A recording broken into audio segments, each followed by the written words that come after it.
જે ડીજે વાળી વાત તો કરવાની નથી, એમાં કશું કોઈ જ ફેરફાર કરવાનો નથી.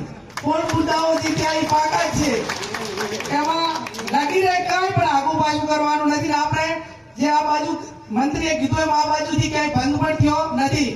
પણ ક્યાંક બોલા ડીજે એટલે ધારો કે પેલા ઢોલ હોય, નાસિક ઢોલ હોય, પેલા તરતડિયા હોય, પછી ક્યાંક ને ક્યાંક ઘણું મીડિયામાં સોશિયલ મીડિયામાં જોઉં છું કે ટ્રેક્ટર વચ્ચે મેળે અને ટ્રેક્ટર નું ટેપ પગાડીને ઉપર લાગે કેરી બેન નું માન રાખીને ટ્રેક્ટર ના ડીજે થી રમવા.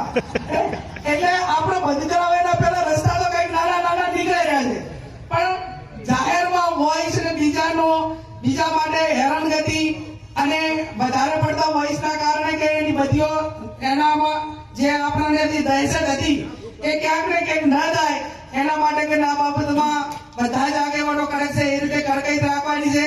ભેગો કરીને 10 દાડા પછી એ આગેવાનોએ કીધું કે ભાઈ નાસિક ઢોલ હોય, આપણે ટ્રેક્ટર ઉપર ટેપની વાત હોય કે સાઉન્ડ સિસ્ટમ હોય કે આપણે એનો અર્થ એ થયો કે એક જ જગ્યા ઉપર રહીને જે બગાડીને મનોરંજનના નાના મોટા કાર્યક્રમો એમના ટ્રેક્ટરના રોલા થ્રુ થતા હોય તો એમાં સમાજને વાંધો નથી.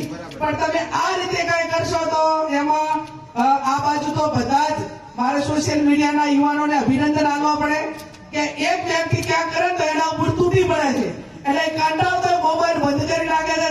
સોશિયલ મીડિયામાં તો તમારે આનો ભંગ કરે ને એના સામે જે ચોય બરોબર છે એમાં મારો ટેકો છે. એની સામે કોઈ ટીકા કરનારું કે એને કંટ્રોલ કરનારું ન હોય તો બીજો આ બાબતમાં પ્રયત્ન કરે. એટલે એ બાબતમાં કોઈ પ્રયત્ન ના કરે એના માટે કરીને સોશિયલ મીડિયા જે એક્ટિવ છે, જે સારી ભાષામાં જ આપણે એની સાથે જે કઈ કોમેન્ટ કરો કે જે કઈ કરવાનું હોય પણ સારી ભાષા